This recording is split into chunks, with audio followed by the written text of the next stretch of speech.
What's going on, everybody? Jeff Bartel here, and I just want to tell you that I'm back, baby! That's right. That's right. After a long hiatus, I'm back. I'm back doing video reactions. A hiatus, I said. And I'm gonna start off with this illustrated story from Jurassic Park called the Main Road. So,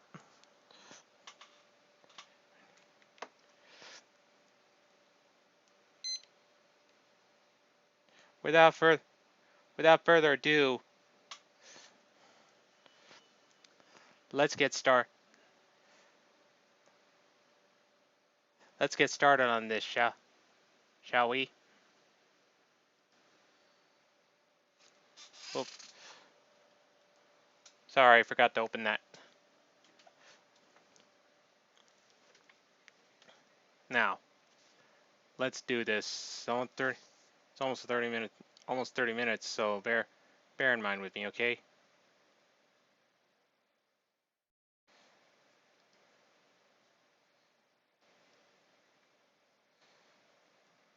Here we go. 3, 2, 1. Action. Jurassic Park by Michael Crichton. Read by William Roberts. The Main Road.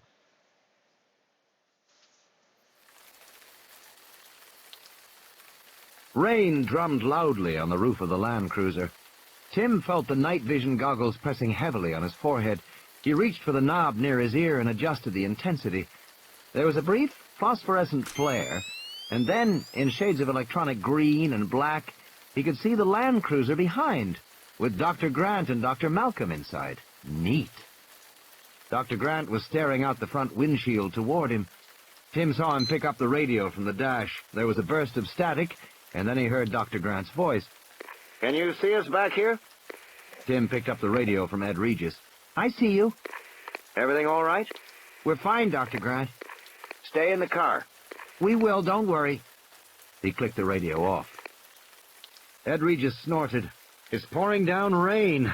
Of course we'll stay in the car, he muttered. Tim turned to look at the foliage at the side of the road. Through the goggles, the foliage was a bright electronic green, and beyond he could see sections of the green grid pattern of the fence. The Land Cruisers were stopped on the downslope of a hill, which must mean they were someplace near the Tyrannosaur area. It would be amazing to see a Tyrannosaur with these night vision goggles, a real thrill. Maybe the Tyrannosaur would come to the fence and look over at them. Tim wondered if its eyes would glow in the dark when he saw them. That would be neat. Be careful what you wish for. But he didn't see anything, and eventually he stopped looking. Everyone in the cars fell silent. The rain thrummed on the roof of the car. Sheets of water streamed down over the sides of the windows. It was hard for Tim to see out, even with the goggles. How long have we been sitting here? Malcolm asked. I don't know, 4 or 5 minutes. I wonder what the problem is. Maybe a short circuit from the rain. But it happened before the rain really started. There was another silence. In a tense voice, Lex said, But there's no lightning, right? She'd always been afraid of lightning, and she now sat nervously squeezing her leather mitt in her hands. Dr. Grant said, What was that? We didn't quite read that. Just my sister talking. Oh. Tim again scanned the foliage, but saw nothing. Certainly nothing as big as a tyrannosaur. He began to wonder if the tyrannosaurs came out at night. Were they nocturnal animals? Tim wasn't sure if he had ever read that. He had the feeling the tyrannosaurs were all-weather, day or night animals. The time of day didn't matter to a tyrannosaur. The rain continued to pour. Hell of a rain, Ed Regis said. It's really coming down. Lex said, I'm hungry. I know that, Lex, Regis said, but we're stuck here, sweetie. The cars run on electricity and buried cables in the road. Stuck for how long? Until they fix the electricity. Listening to the sound of the rain, Tim felt himself growing sleepy. He yawned and turned to look at the palm trees on the left side of the road, and was startled by a sudden thump as the ground shook. He swung back just in time to catch a glimpse of a dark shape as it swiftly crossed the road between the two cars. Jesus! What was it? It was huge. It was as big as the car. Tim, are you there? He picked up the radio. Yes, I'm here. Did you see it, Tim? No, Tim said. I missed it. What the hell was it? Malcolm said. Are you wearing the night vision goggles, Tim? Yes, I'll watch, Tim said. Was it the Tyrannosaur? Ed Regis asked. I don't think so. It was in the road. But you didn't see it, Ed Regis said. No. Tim felt bad that he had missed seeing the animal, whatever it was. There was a sudden white crack of lightning, and his night goggles flared bright green. He blinked his eyes and started counting.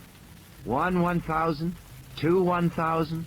The thunder crashed, deafeningly loud and very close. Lex began to cry. Oh, no! Take it easy, honey, Ed Regis said. It's just lightning. Tim scanned the side of the road. The rain was coming down hard now, shaking the leaves with hammering drops.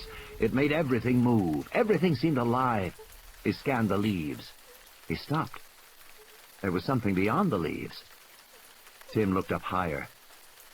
Behind the foliage, beyond the fence, he saw a thick body with a pebbled, grainy surface like the bark of a tree. But it wasn't a tree.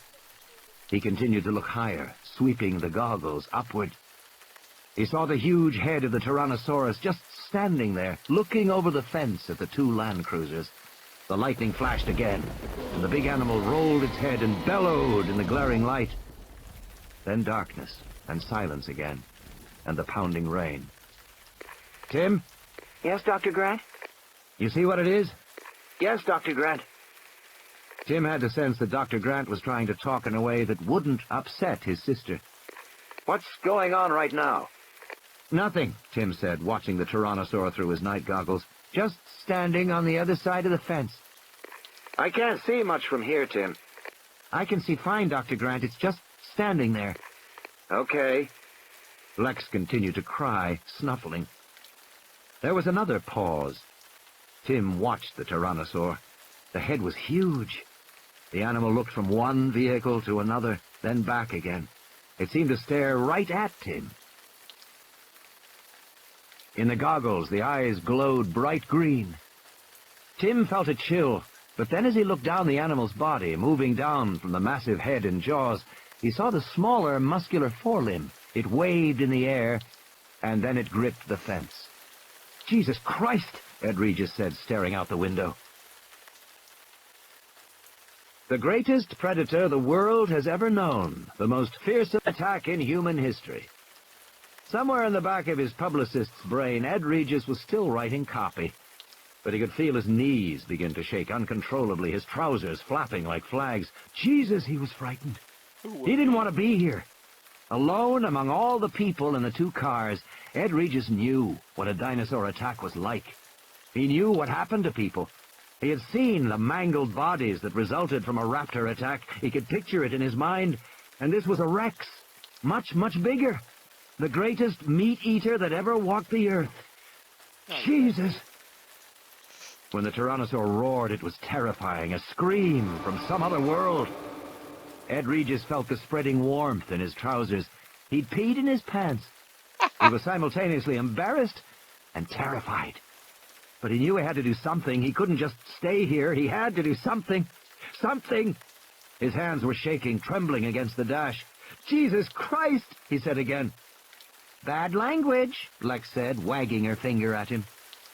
Tim heard the sound of a door opening, and he swung his head away from the Tyrannosaur. The night vision goggles streaked laterally, in time to see Ed Regis stepping out through the open door, ducking his head in the rain. Hey, Lex said, where are you going? Ed Regis just turned and ran in the opposite direction from the Tyrannosaur, disappearing into the woods. The door to the Land Cruiser hung open. The paneling was getting wet. He left, Lex said. Where did he go? He left us alone. Shut the door, Tim said. But she had started to scream, He left us! He left us! Tim, what's going on? It was Dr. Grant on the radio. Tim! Tim leaned forward and tried to shut the door. From the back seat, he couldn't reach the handle. He looked back at the Tyrannosaur as lightning flashed again, momentarily silhouetting the huge black shape against the white flaring sky. Tim, what's happening? He left us! He left us! Tim blinked to recover his vision. When he looked again, the Tyrannosaur was standing there exactly as before, motionless and huge. Rain dripped from its jaws. The forelimb gripped the fence. And then Tim realized the Tyrannosaur was holding on to the fence. The fence wasn't electrified anymore. Lex, close the door! The radio crackled. Now Tim! they realize it. I'm here, Dr. Grant. What's going on? Regis ran away. Tim said. He what? He ran away. I think he saw that the fence isn't electrified. Tim said. The fence isn't electrified, Malcolm said over the radio. Did he say the fence isn't electrified? Lex, Tim said, close the door! But Lex was screaming. He left us! He left us! In a steady, monotonous wail, and there was nothing for Tim to do but climb out of the back door into the slashing rain and shut the door for her. Thunder rumbled and the lightning flashed again. Tim looked up and saw the Tyrannosaur crashing down the cyclone fence with a giant hind limb. Timmy! He jumped back in and slammed the door, the sound lost in the thunderclap. The radio. Tim, are you there? He grabbed the radio. I'm here. He turned to Lex. Lock the doors. Get in the middle of the car and shut up. Outside, the Tyrannosaur rolled its head and took an awkward step forward. The claws of its feet had caught in the grid of the flattened fence. Lex saw the animal finally and became silent, still. She watched with wide eyes. Radio crackle. Tim. Yes, Dr. Grant. Stay in the car. Stay down. Be quiet. Don't move. And don't make noise. Okay. You should be all right. I don't think you can open the car. Okay. Can't. You almost Just like stay overturned the quiet car. so you don't arouse its attention any more than necessary. Okay. Tim clicked the radio off. You hear that, Lex? His sister nodded silently. She never took her eyes off the dinosaur. The Tyrannosaur roared. In the glare of lightning, they saw it pull free of the fence and take a bounding step forward. Now it was standing between the two cars. Tim couldn't see Dr. Grant's car anymore because the huge body blocked his view. The rain ran in rivulets down the pebbled skin of the muscular hind legs. He couldn't see the animal's head, which was high above the roofline. The Tyrannosaur moved around the side of their car. It went to the very spot where Tim had gotten out of the car, where Ed Regis had gotten out of the car. The animal paused there, the big head ducked down toward the mud.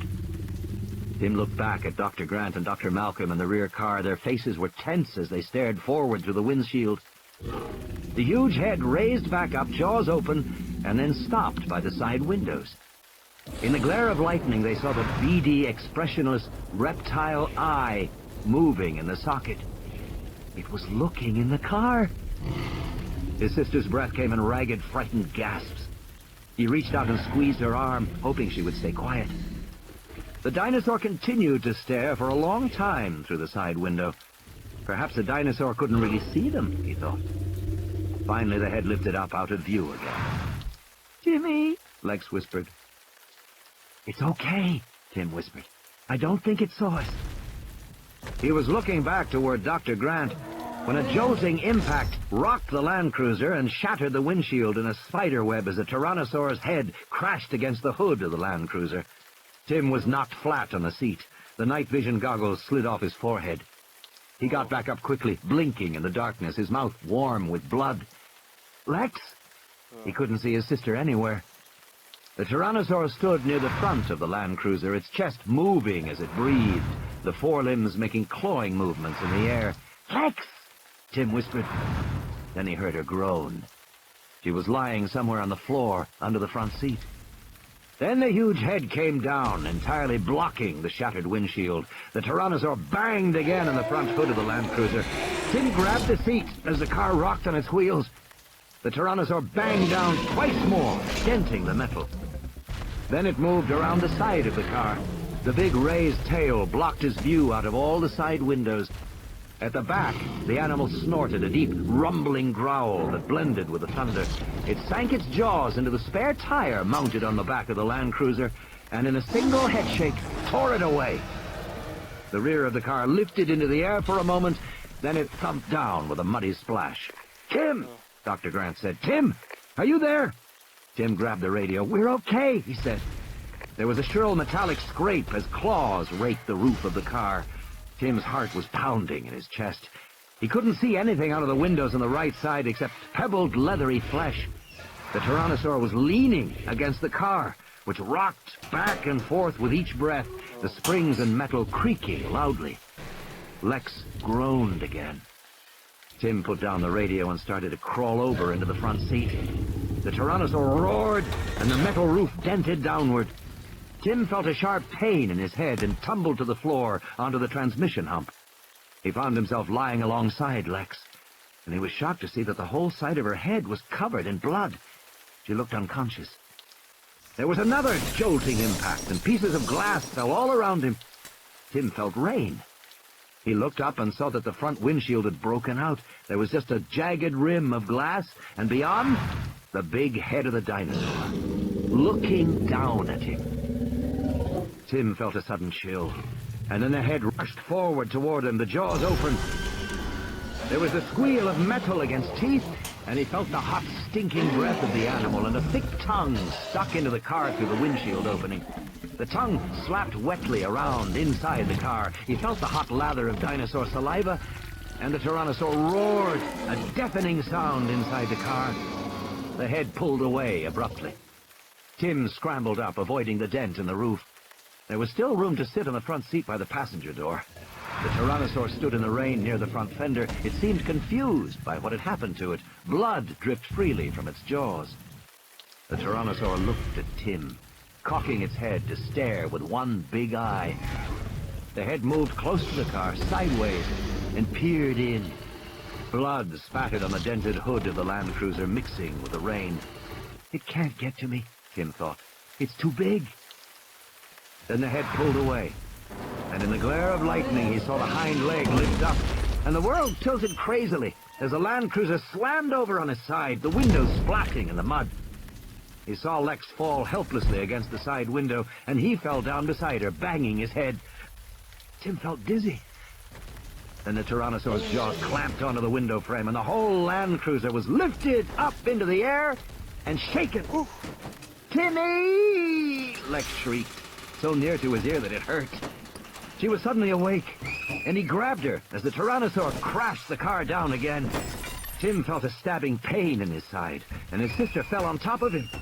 The car went up again, tilting crazily. Lex shouted, "Timmy!" And he saw the door give way beneath her, and she fell out of the car into the mud.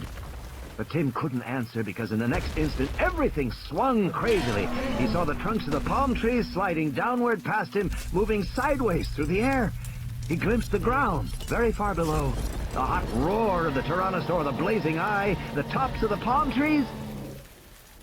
And then, with a metallic scraping shriek, the car fell from the Tyrannosaur's jaws, a sickening fall, and Tim's stomach heaved in the moment before the world became totally black and silent. In the other car, Malcolm gasped, "Jesus, what happened to the car?" Grant blinked his eyes as the lightning faded. The other car was gone. Grant couldn't believe it. He peered forward, trying to see through the rain-streaked windshield. The dinosaur's body was so large, it was probably just blocking... No. In another flash of lightning, he saw clearly the car was gone. "What happened?" Malcolm said. "I don't know." Faintly over the rain, Grant heard the sound of the little girl screaming. The dinosaur was standing in the darkness on the road up ahead, but they could see well enough to know that it was bending over now, sniffing the ground, or eating something on the ground. "Can you see?" Malcolm said, squinting. "Not much, no," Grant said. The rain pounded on the roof of the car. He listened for the little girl, but he didn't hear her anymore. The two men sat in the car, listening. "Was it the girl?" Malcolm said finally. "It sounded like the girl." "It did, yes." "Was it?" "I don't know," Grant said. He felt a seeping fatigue overtake him. Blurred through the rainy windshield, the dinosaur was coming toward their car. Slow, ominous strides coming right toward them. Malcolm said, "You know, at times like this one feels, well, perhaps extinct animals should be left extinct. Don't you have that feeling now?" "Yes," Grant Okay. said. He was feeling his heart pounding. Yeah, Do you, have any suggestions about what we do now? I can't think of a thing, Grant said. Malcolm twisted the handle, kicked open the door, and ran. But even as he did, Grant could see he was too late. The Tyrannosaur too close. There was another crack of lightning, and in that instant of glaring white light, Grant watched in horror as the Tyrannosaur roared and leapt forward. Grant was not clear about exactly what happened next. Malcolm was running, his feet splashing in the mud. The Tyrannosaur bounded alongside him and ducked its massive head, and Malcolm was tossed into the air like a small doll. By then, Grant was out of the car too, feeling the cold rain slashing his face and body. The Tyrannosaur had turned its back to him, the huge tail swinging through the air. Grant was tensing to run for the woods, when suddenly the Tyrannosaur spun back to face him and roared. Grant froze. He was standing beside the passenger door of the Land Cruiser, drenched in rain. He was completely exposed, the Tyrannosaur no more than 8 feet away. The big animal roared again. At so close a range, the sound was terrifyingly loud. Grant felt himself shaking with cold and fright. He pressed his trembling hands against the metal of the door panel to steady them. The Tyrannosaur roared once more, but it did not attack. It cocked its head and looked with first one eye, then the other at the Land Cruiser, and it did nothing. It just stood there. What was going on? what's going on in its mind? The powerful jaws opened and closed. The Tyrannosaur bellowed angrily, and then the big hind leg came up and crashed down on the roof of the car. The claws slid off with a metal screech, barely missing Grant as he stood there still unmoving. The foot splashed in the mud. The head ducked down in a slow arc, and the animal inspected the car, snorting. It peered into the front windshield. Then, moving toward the rear, it banged the passenger door shut and moved right toward Grant as he stood there. Grant was dizzy with fear, his heart pounding inside his chest. With the animal so close, he could smell the rotten flesh in the mouth, the sweetish blood smell, the sickening stench of the carnivore. He tensed his body, awaiting the inevitable. The big head slid past him, toward the rear of the car. Grant blinked. What had happened? Was it possible the Tyrannosaur hadn't seen him? It seemed as if it hadn't, but how could that be? Grant looked back to see the animal sniffing the rear-mounted tire. It nudged the tire with its snout, and then the head swung back. Again, it approached Grant. This time the animal stopped, the black flaring nostrils just inches away. Grant felt the animal's startling hot breath on his face. But the Tyrannosaur wasn't sniffing like a dog. It was just breathing. And if anything, it seemed puzzled. No. The Tyrannosaur couldn't see him. Not if he stood motionless. And in a detached academic corner of his mind, he found an explanation for that, a reason why.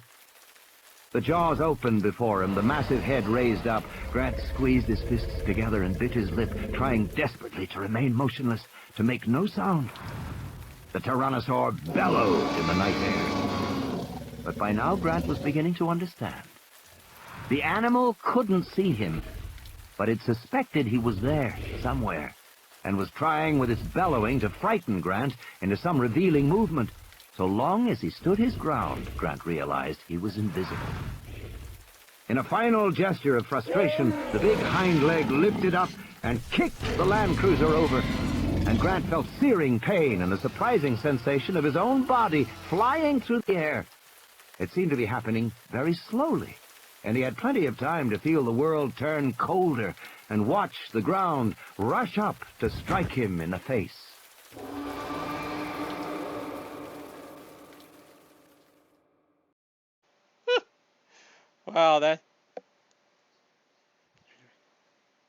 Wow, that's different from you know.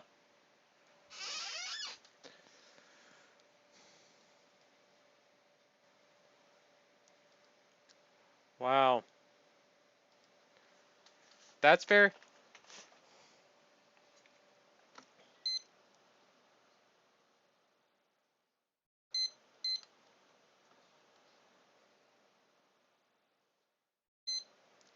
That's very different.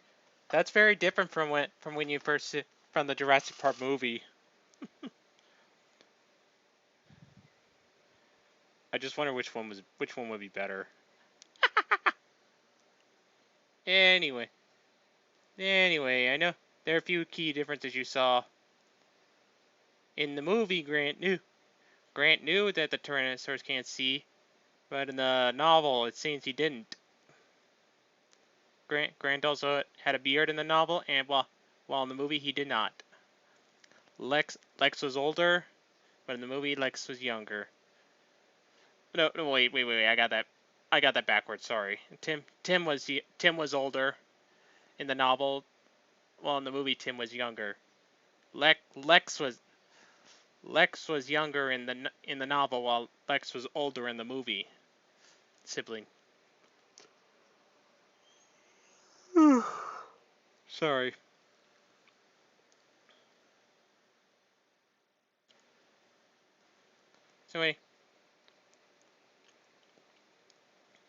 So anyway, the next one come. I'll be doing another one. I'll be doing another one pretty soon.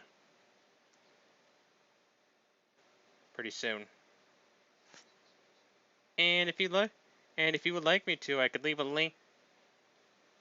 I'm definitely gonna leave a link to the video to the original video that I just reacted to. But I can also leave a link down to the video of the T-Rex attack attack in the original Jurassic Park.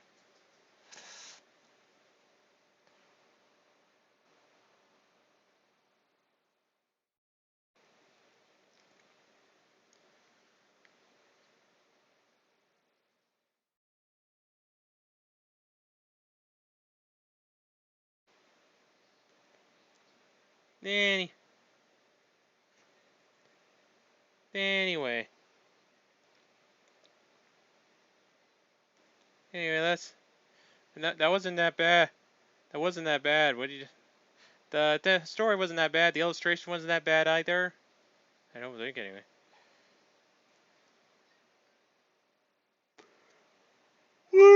Good.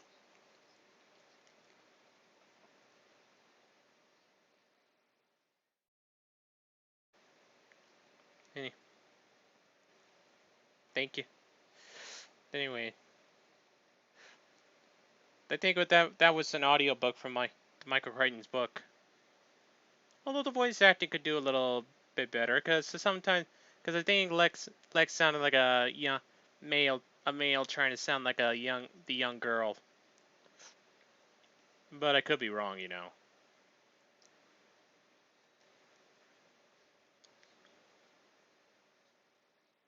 So what do you think happened to Lex and Tim's car in the novel? What do you think happened to those? What do you think happened to those two in the to Ian Malcolm, and what's going to happen to Grant in the novel? Well, they don't have a part 2, so you got to read the book and find out.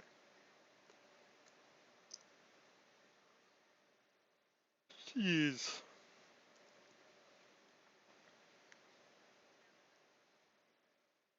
Anyway, thanks for watching this video reaction. Now don't forget to like, comment, subscribe, and leave a comment down below and tell me what you think of it. And if you can, share this video with as many people as you can. Friends, family, complete strangers. The possibilities are endless. I just couldn't resist doing that impersonation of that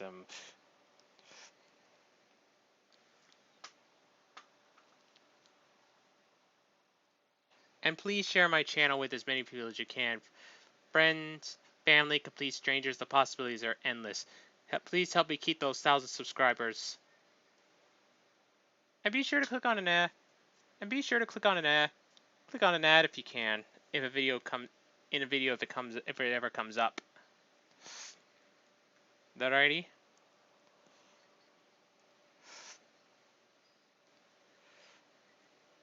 And remember, life will always find a way. And until next time, this is Jeffrey Bartol, signing off.